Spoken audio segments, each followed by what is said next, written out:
만큼 행복해집니다. 아멘. 저는 오늘 함께 읽은 말씀을 가지고 요나단으로 말미암아라는 제목으로 말씀을 나누겠습니다. 국제기능올림픽에서 입상을 한 한국의 기능공이 일본의 중소기업에 취업을 했습니다. 그에게 처음 맡겨진 일은 줄을 30cm로 자르라는 것이 그에게 첫 번째 주어진 일이었습니다. 이 기능공은 나는 기능올림픽에서 입상한 사람인데 일은 너무나 쉽다 생각을 하고 자르 처음 30cm를 재고 자른 다음에 잘라놓은 그 줄을 가지고 그 다음 줄을 계속해서 잘랐습니다. 여러분 어떻게 되었을까요? 다 자르고 났더니 그 길이는 가지각색이었습니다.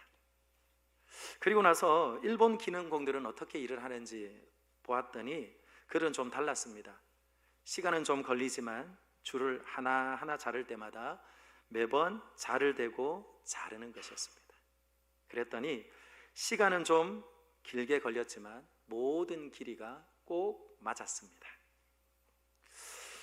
여러분, 리더십 전문가인 스티븐 코비는 원칙 중심의 리더십이라는 그의 책에서 원칙과 목적의식은 굉장히 조직과 개인의 삶에 있어서도 중요하다고 말합니다.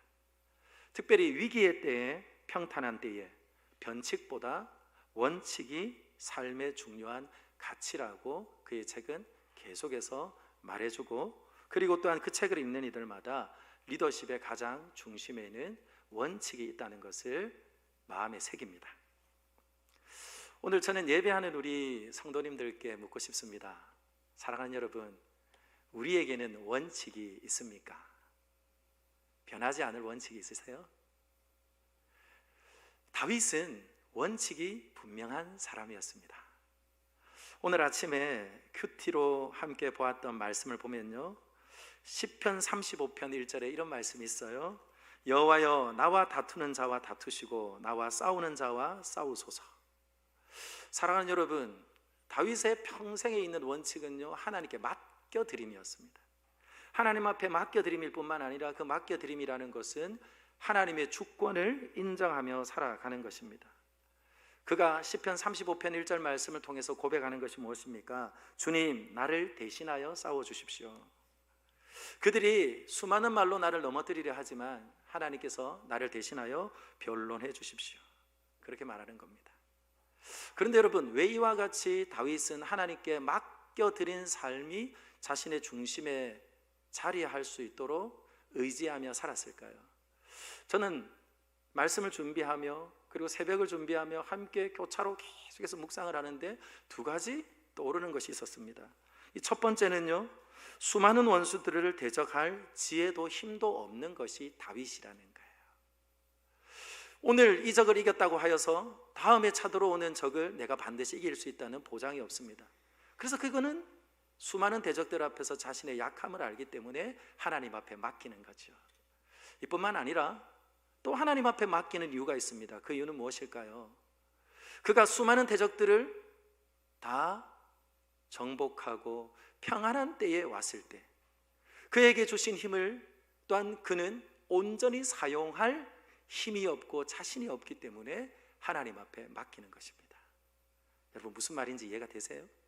힘이 없을 때는 하나님밖에 도와줄 리가 없고, 그리고 내게 힘이 생기면 이제는 이 힘을, 내게 주신 이 힘을 주체할 만한 또한 힘과 또한 지혜가 없기 때문에 하나님께 맡긴다는 거죠. 이것이 무엇입니까? 약하고 또한 악하다는 증거이죠. 그래서 여러분, 하나님 앞에 다윗은 늘 이와 같은 마음의 자세로 살았습니다. 사무엘하 8장 6절이죠. 같이 한번 읽어볼까요? 시작. 다윗이 어디로 가든지 여호와께서 이기게 하시니라. 아멘. 사랑하는 여러분, 늘 하나님이 함께 하셨고 그는 하나님이 함께 하심을 믿었어요. 이뿐만 아니라 평탄할 때에도 그는 하나님 앞에 맡긴 인생을 살았습니다. 사무엘하 8장 16절이지요. 같이 읽어봅니다. 15절 시작. 다윗이 온 이스라엘을 다스려 다윗이 모든 백성에게 정의와 공의를 행할세. 아멘. 사랑하는 여러분, 이것이 다윗의 인생이에요. 그런데 여러분, 이와 같은 원칙의 근원이 있다는 것을 알고 계십니까? 정의와 공의. 평안할 때에도 정의와 공의를 베풀 수 있는 그의 삶의 원칙이 흔들리지 않도록 더 깊은 곳에 근원되는 것이 있어요. 그것을 저는 미가서 6장 8절에서 봅니다. 미가서 6장 8절 다시 한번 읽어보겠습니다. 시작. 사람아, 주께서 선한 것이 무엇임을 내게 보이셨나니 여호와께서 내게 구하시는 것은 오직 정의를 행하며 인자를 사랑하며 겸손하게 내 하나님과 함께 행하는 것이 아니냐. 아멘. 사랑하는 여러분, 다윗의 인생에 있어서 정의와 공의를 말했죠. 이 정의는 무엇일까요? 정의는 미시파트라고 하는 것인데요, 이것은 하나님이 의로우신 재판장인 것을 믿고 하나님께 모든 판단을 맡기겠다는 거예요. 그렇기 때문에 공평한 삶을 베푸시는 하나님을 믿고 하나님이 내게 주신 은혜와 자비를 베풀며 사는 것이 다윗의 인생의 중심에 있는 이유라는 겁니다. 그런데 오늘 미가 선지자도 우리에게 말하고 있죠. 뭐라고 말합니까? 공의를 행하며, 공의 곧 하나님의 그 원칙을 따라 살아가는데 그 살아감에 있어서 꼭 필요한 것이 따라오는데 그것이 무엇이냐면 인자를 사랑하는 거래요. 그런데 여러분, 오늘 이 인자라는 단어는 사람을 지칭하는 것이 아닙니다. 무엇이냐? 바로 헤세드를 말하는 거예요. 이 헤세드가 무엇일까요? 바로 오늘 다윗이 무비보셋에게 베풀고자 하는 것입니다. 그러므로 여러분, 우리가 이 땅을 살아갈 때에 하나님의 원칙이 통하는 세상, 그리고 하나님의 주권을 믿고 살아가는 인생들은요, 그 안에 무엇이 가득한 인생일까요? 그 내면 속 깊은 곳에 여호와 하나님의 은총이 차고 넘치고, 그리고 하나님의 헤세드, 곧 이해할 수 없는 하나님의 사랑, 말로 표현할 수 없는 그 하나님의 사랑이 흐르고 흐르는 인생이 못할 수 있습니까? 힘이 없을 때에도, 힘이 있을 때에도 하나님께서 주신 은혜와 자비를 베풀며 살아가는 변함없는 하나님의 사람이 될 줄 믿습니다. 저는요, 우리 사랑하는 다산로 교회 안에 이 놀라운 하나님의 은혜와 자비가 차고 넘치기를 예수님의 이름으로 축복합니다. 다윗은 평온한 날을 만났습니다. 오늘 저와 여러분이 읽었던 9장은요, 이제 평온한 세상이 그의 삶의 시작이 되는 거예요. 8장 말씀을 보시면 그는 하나님 앞에서 열심히 살아내었습니다. 열심히 살아내면서 외교적 마찰을 일으킬 만한 나라들을 친히 찾아가서 질서를 잡았어요. 질서를 잡았더니 평안이 찾아왔습니다. 그런데 여러분, 평안이 찾아왔을 때 느닷없이 찾는 것이 있어요. 그것이 무엇입니까? 사울의 집에 남은 자를 찾더라는 거예요. 여러분, 다윗이 왜 지금 사울의 집에 남은 자를 찾는 것일까요? 평안한 나라가 더욱 견고하게 서기 위해서 찾는 것일까요? 사울은 그러하였습니다. 하나님께서 그에게 주셨고 하나님의 은혜로 그에게 주셨음에도 불구하고 그 하나님의 은혜를 그 마음속 깊은 곳에 새겨두지 못했던 사울은 못했죠? 끊임없이 다윗을 찾아다녔습니다. 왜 찾았습니까? 죽이려고요. 그런데 오늘 다윗은 사울의 집에 사람을 찾고 있는데 그 사람을 찾는 이유를 오늘 본문에는요 3번이나 말하고 있습니다. 저를 한번 따라할까요? 내가 그 사람에게 은총을 베풀겠다. 그것이 반복되어져요. 1절에서도 3절에서도 7절에서도. 그런데 여러분, 오늘 그는 사울의 남겨진 집안의 사람을 찾아내서 은총을 베풀겠다고 말을 하는데 여러분, 그 앞에 무엇이 있습니까? 1절과 7절에 또한 그 앞에 있는 말씀이 있어요. 이렇게 말합니다. 요나단으로 말미암아. 무슨 말이죠? 요나단 때문이라는 것이죠. 요나단 때문에. 우리는 잘 알고 있습니다. 요나단과 다윗은 찐친이죠. 찐친. 요즘은 찐이라는 말을 많이 쓰던데요. 찐 뭡니까? 진짜라는 거, 레알이라는 거죠. 진짜라는 거예요. 소울메이트고 베프라는 말이죠. 찐친입니다. 우리 너무나 잘 알고 있죠. 하나님께서 다윗의 인생 가운데 요나단을 만나게 하신 그날에 놀라운 일이 일어났습니다. 사무엘상 18장 1절이죠. 같이 한번 읽어봅시다. 시작. 요나단의 마음이 다윗의 마음과 하나가 되어 요나단이 그를 자기 생명같이 사랑하니라. 아멘. 요나단과 다윗은 친구가 될 수 없는 사이죠. 그런데 요나단은 다윗을 목숨처럼 사랑하며 그와 친구가 되어지고 그리고 또한 언약을 맺었습니다. 동서고금을 막론하고 여러분, 의리와 신의는요, 인간관계에 있어서 가장 소중한 덕목이에요. 가장 소중. 그래서 의리라는 말을 사전에서 한번 찾아보십시오. 찾아보시면 이렇게 말합니다. 사람으로서 마땅히 지켜야 할 도리.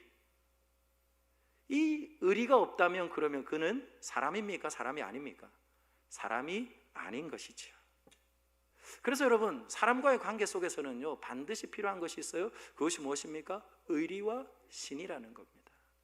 그런데 여러분, 오늘 이 본문 안에는요, 의리 없는 사람이 한 사람 등장합니다. 의리 없는 사람. 신이라고는 눈꼽만큼도 찾아볼 수 없는 사람이 등장해요. 그가 누굴까요? 시바. 제가 이 말씀을 준비하는데요, 제가 말씀드렸죠 방금. 의리가 없는 사람은 사람이 아니다 그랬는데요, 그의 이름을 보니까 시바예요. 그런데 여러분, 개 이름 중에 시바가 있더라고요. 그렇죠? 뭐 전혀 상관은 없지만 그렇게 말씀을 준비하는데 여러 가지로 연상이 되어지는 것을 보았습니다.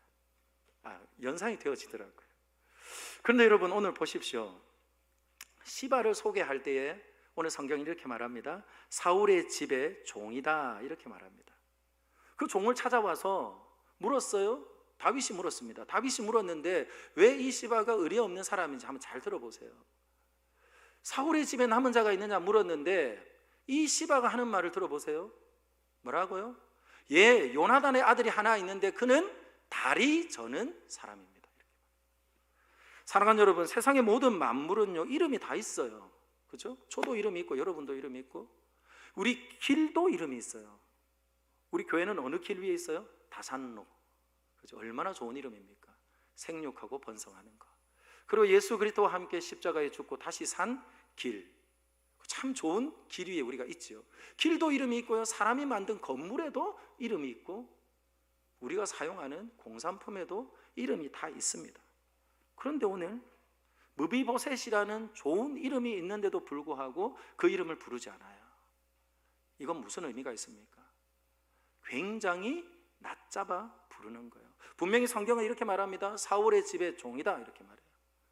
그런데 그는 그의 주인의 손자를 향하여서 아무개라 말하고 가치 없는 인생이라고 말합니다. 사랑하는 여러분, 비록 패족이지만 이렇게 불러도 되는 것입니까? 저는 저와 여러분들에게 이름이 있다는 것이 얼마나 좋은지 모르겠어요. 그렇죠? 다시 저는 우리 성도님들의 이름을 부르고, 그리고 이름을 부르면서 함께 예배하는 날이 회복되어지기를 예수님의 이름으로 축원합니다. 다리 저는 자라는 말의 뜻은요, 다시 말씀드립니다. 아무짝에 쓸모없는 인생이 하나 있다는 거예요. 거추장스러운 인생이 하나 있다는 겁니다. 버려진 인생이 있다는 거예요. 누구의 말입니까? 시바의 말입니다. 그리고 또한 그의 말을 조금 더 들어보면 더 알 수 있는 것이 있습니다.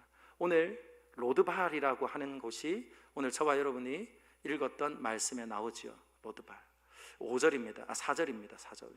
이 로드발이라는 이름의 뜻은 무엇이냐면요, 바로 목장이 없는 곳이다 하는 뜻이에요. 그런데 이 로드발은 어디에 있느냐 하면요, 길르앗에 있어요. 길르앗은 요단 동편입니다. 여러분, 요단 동편은요, 바산왕 옥과 아모리 왕 시온이 다스리던 땅입니다. 그 땅은요, 꼴을 먹이기에 너무 좋은 땅이에요. 그래서 루벤 지파와 므낫세 반 지파와 갓 지파가 요단강을 넘어가지 않고 그 땅을 달라고 말했던 땅입니다. 자, 다시 한번 생각해 보세요. 길르앗 땅, 정말로 풍요로운 땅입니다. 그런데 로드발, 그 안에 목장이 없는 곳, 다시 말씀을 드릴까요? 풀이 자라지 않는 곳이에요. 풀이 자라지 않는 곳, 그러니까 어떻습니까? 근근히 살아가는 곳이 로드발이에요. 그런데 그곳에 미갈이라는 사람의 집에 얹혀 사는 인생이 누굽니까? 오늘 무비보셋입니다. 그런데 다시 5절 보실래요? 5절 보시죠. 10절을 보시죠.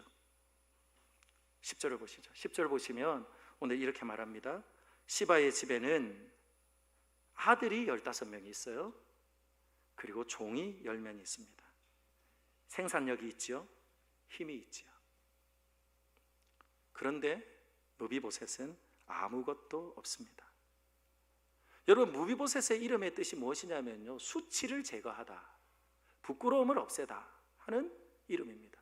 그런데 보십시오, 무비보셋은요 굉장히 부끄럽고 수치스러운 삶을 살아가고 있다는 거예요. 고개를 들고 저를 보시죠, 여러분. 사울의 사랑을 시바가 많이 받았겠습니까? 다윗이 많이 받았겠습니까? 누가 더 많이 받았을까요? 이거 묻지 않아도 되죠. 시바가 훨씬 더 사울의 사랑을 받았을 겁니다. 그런데도 불구하고 시바는 아무런 신의를 다하지 않다라는 거예요. 그런데 여러분, 오늘 다윗은 보십시오. 잠시 그에게 평안한 날이 기브아의, 그죠? 기브온의 그 궁에서 잠시 편안한, 기브아에서 잠시 평안한 날이 있었지만 그는요 계속해서 쫓겨다니는 인생을 살았습니다. 그런데도 불구하고 그는 오늘 무엇을 베푼다고요? 신의를 다하고, 그리고 또한 자신의 도리를 다하고 있어요. 그러면 여러분, 오늘 이와 같은 이 두 사람을 비교하면서 우리에게 가르쳐 주시는 분명한 교훈이 있습니다. 그것은 무엇일까요? 오늘 다윗이 베풀고 있는 것은 그냥 사람 사이에 도리를 뛰어넘는 그 무엇인가가 있다는 거예요. 여러분들이 얼마나 많은 경험을 했습니까? 믿는 도끼의 발등 얼마나 지켜보셨습니까? 사람의 신이라는 것은요 반드시 필요한 인생의 도리임에도 불구하고 그것은 부지간에도 달라질 수 있는 것이 사람의 도리입니다. 그런데도 불구하고 변하지 않는 것이 있어요. 그것이 무엇입니까? 다윗 안에 있어요. 그 다윗 안에 있는 그것이 무엇이냐면 요나단으로 말미암아. 그러면 그 요나단으로 말미암아 어떤 일이 일어난 것입니까? 오늘 저와 여러분이 읽었던 3절 상반절입니다. 같이 한번 보시죠. 왕이 이르되 사울의 집에 아직도 남은 사람은 없느냐? 내가 그 사람에게 하나님의 은총을 베풀고자 하노라. 아멘. 뭐라고 말합니까? 사람의 은총이 아니래요. 이제 아시겠죠? 저를 한번 따라합니다. 하나님의 은총이, 하나님의 은총이, 아멘. 하나님의 은총이라는 거예요. 그러면 여러분, 이 이해할 수 없는 사랑, 그 하나님의 은총이 무엇이라고요? 헤세드라는 거예요. 헤세드. 그러면 이 헤세드는 어떻게 부어진 것입니까? 사무엘상 20장 42절 말씀을 보면 에셀의 바위 밑에서 그들이 언약을 맺었어요. 언약을 맺었습니다. 그래서 여러분, 이것은요 사람 사이의 도리를 뛰어넘는 무엇이 작용한 것입니까? 하나님과의 언약이라는 거예요. 사무엘상 20장 42절 같이 한번 읽어봅시다. 시작.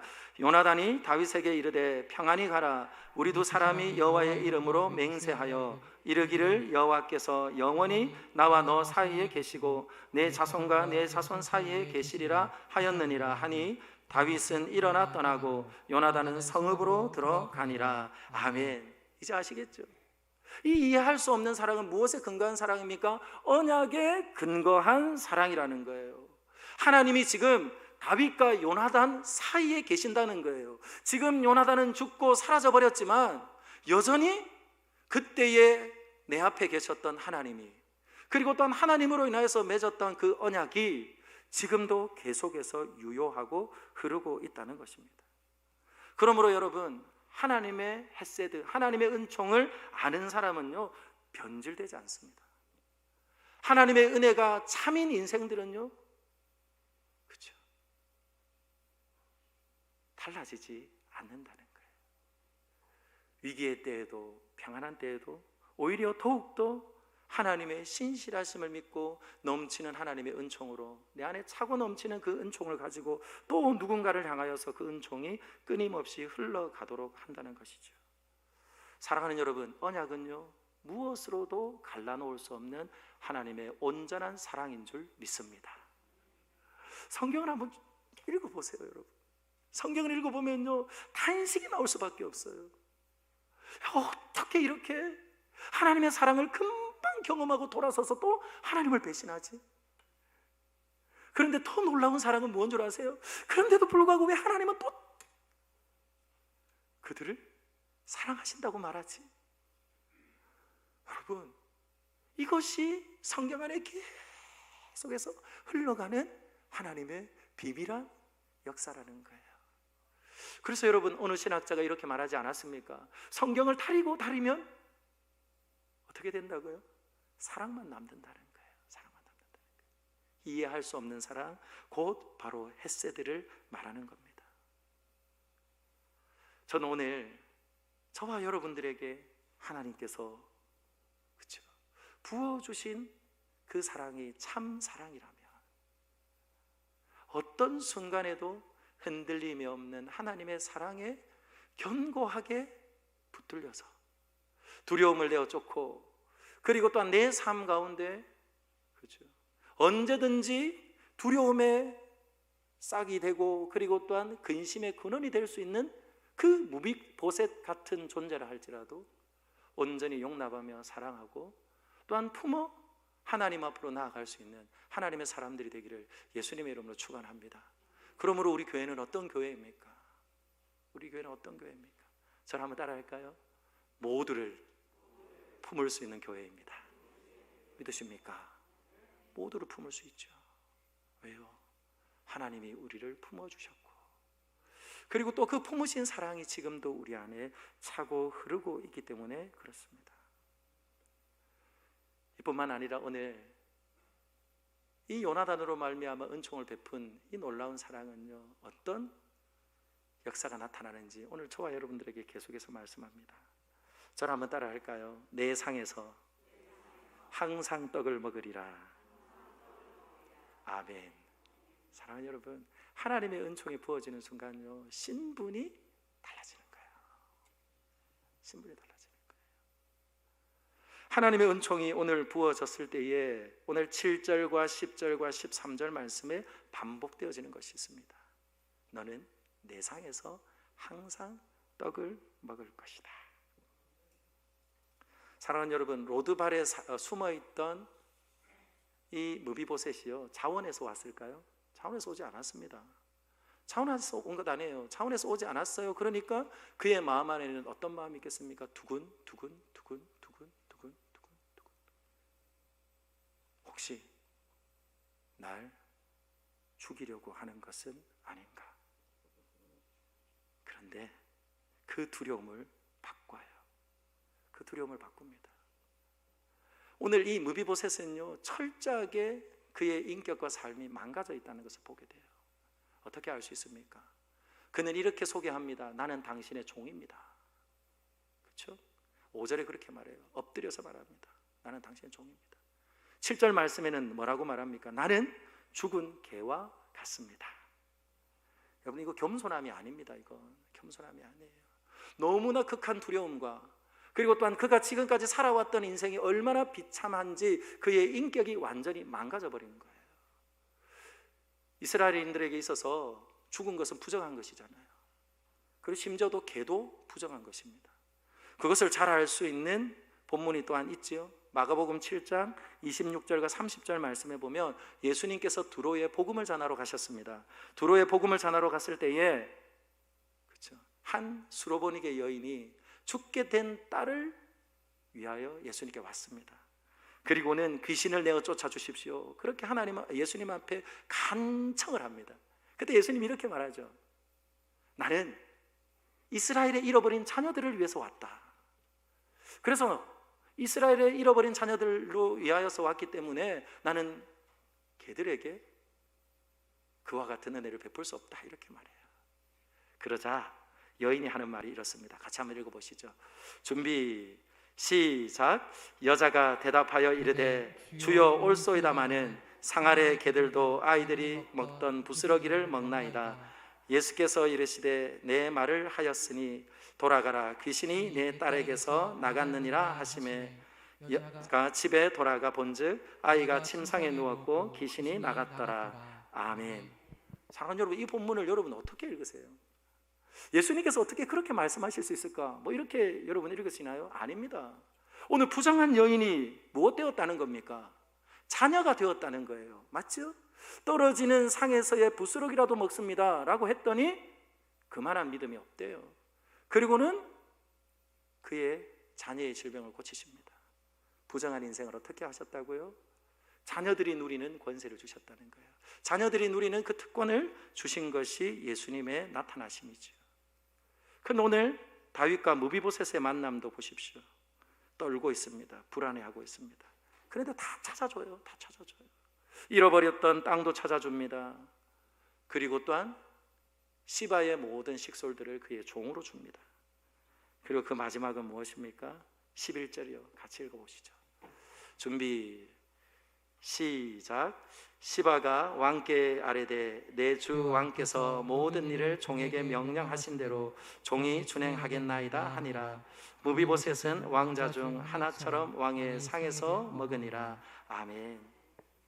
이것이 뭡니까? 아들을 삼아주신 거예요. 아들을 삼아주신 거예요. 이것이 여러분 어떻게 가당키나 한 일입니까? 무비보셋은 어떤 사람이라고요? 그의 이름의 뜻이 수치를 제거한 자, 수치가 없어진 자. 그런데 여러분, 무비보셋은 아무리 보아도 스스로는 수치를 제거할 힘없는 인생입니다. 심지어는 그의 종이었던 이가 아무렇게나 대해도 무엇 하나 말할 수 없는 그런 존재입니다. 그런데 오늘 다윗이 어떻게 한다고요? 그의 모든 것을 회복하되 특별히 왕의 자녀를 삼아 주시는 것이죠. 사랑하는 여러분, 저와 여러분들에게도 이와 같은 놀라운 은혜가 부어졌다는 것을 알고 계십니까? 알고 계세요? 정말로 죽었던 우리잖아요. 그리고 도저히 우리로서는 살아낼 수 없는 인생이었잖아요. 그런데 하나님께서는 뭐가 됐습니까? 마치 요나단 때문에 다윗이 은총을 베풀고, 그리고 또한 요나단 때문에 그 모든 잃어버렸던 지위를 회복시켜 주시고, 또한 같이 그 상에서 먹을 수 있는 은혜와 은총을 베풀어 주셨던 것처럼 하나님께서 그 놀라운 일을 우리에게 베풀어 주셨다는 것이죠. 그러므로 저와 여러분들은요, 오늘 무비보셋, 결코 스스로는 회복될 수 없는 인생, 요나단 때문에 그의 모든 지위와 그의 삶의 신분이 회복된 것처럼 죄와 사망의 권세 아래 도저히 이겨낼 수 없는 우리의 인생 가운데 하나님께서 친히 당신의 아들을 통하여서 우리를 죄와 사망의 종노릇 하지 않고, 그리고 또한 우리의 힘으로는 이겨낼 수 없고 또한 감당할 수 없는 그 크고 놀라운 사랑을 베푸셔서 하나님의 자녀를 삼아주셨고, 그리고 또한 하나님 나라의 백성, 바로 로얄 패밀리를 삼아주신 그 놀라운 하나님의 사랑 앞에 저와 여러분들이요, 다시 한번 감사하며, 그리고 또한 고백하며 하나님 앞에 설 수 있는 놀라운 은혜가 있기를 예수님의 이름으로 축원합니다. 그러므로 저는 오늘 이 시간 저와 여러분들에게 주신 말씀 가운데 7절 말씀을 한 번 더 읽어보면 좋겠어요. 7절 말씀입니다. 같이 한번 읽어봅시다. 시작. 다윗이 그에게 이르되 무서워하지 말라. 내가 반드시 내 아버지 요나단으로 말미암아 내게 은총을 베풀리라. 내가 내 할아버지 사울의 모든 밭을 다 내게 도로 주겠고 또 너는 항상 내 상에서 떡을 먹을지니라 하니 아멘. 사랑하는 여러분, 뭐라고 말합니까? 무서워하지 마라. 무서워하지 마라. 그리고 또한 두려워하지 마라. 그렇게 말씀하면서 그 은총은 영원한 은총인 것을 우리에게 말씀하고 있습니다. 사랑하는 여러분, 예수 그리스도께서 저와 여러분들에게 새 언약의 중보자가 되시고, 그리고 또한 요단하드로 맺었던 언약보다 훨씬 더 크고 온전하며 영원한 새 언약을 통하여서 하나님께서 저와 여러분들을 완전히 회복시켜 주셨어요. 그러므로 우리는 고백할 수 있습니다. 하나님, 나는 이제 이방인이 아닙니다. 하나님, 나는 이제 나그네가 아닙니다. 동일한 시민이고, 그리고 나는 하나님의 가족입니다.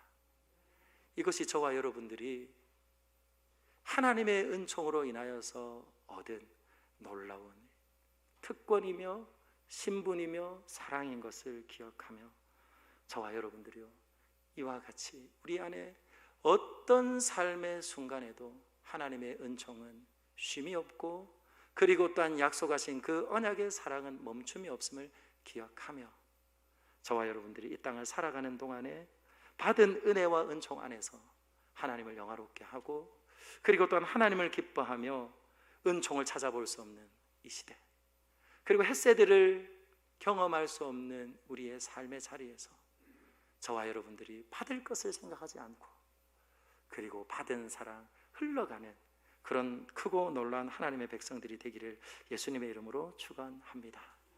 저는 오늘 이 말씀을 준비하면서 기대하는 것이 있습니다.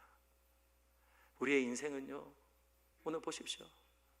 무비보셋은 신분이 회복되어졌지만 어떻습니까? 절뚝 거립니다.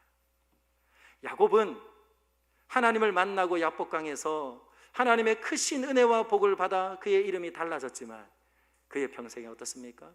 절뚝 거리며 살아갑니다. 그것이 뭘까요? 우리는 이 땅을 살아가면서 또 넘어질 수 있습니다. 그리고 여전히 우리의 힘으로는 살아갈 수 없는 존재인 것이 삶에 부딪히는 순간마다 경험하게 될 것입니다.